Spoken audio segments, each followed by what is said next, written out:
नमस्कार। ओडिशा संवादर स्वतंत्र कार्यक्रम विधानसभा बाजी को आपनकु स्वागत।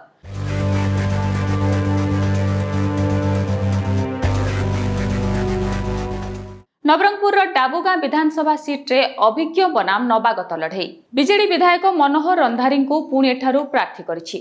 2009 सीमा पुनः निर्धारण पर बदली डाबुगां निर्वाचन मंडलीर भौगोलिक स्थिति। से वर्ष होइथिबा निर्वाचन रे कांग्रेस प्रार्थी भुजबल माझी प्राय 7000 भोट रे बीजेडी प्रार्थी मोतीराम नायक को परास्त करथिले। 2014 रे मध्य भुजबल पुणी विजयी होइथिले। या परे डाबुगां रे प्रार्थी बदलाइथिला बीजेडी। पूर्वरु नवरंगपुर दुईथर विधायक रहिथिबा मनोहर रंधारी को गत निर्वाचन रे डाबुगां रु प्रार्थी करथिला बीजेडी। आ प्रार्थी बदलर सुफल भी दल को मिलिथिला। भुजबल को हराइथिले रंधारी। या परे गत पंचायत निर्वाचन पूर्वरु भुजबल झियो लिपिका माझी को राजनीति को आनिथिले। डाक्तरी पेशा छाड़ी राजनीति रे पाद थापिथिले लिपिका।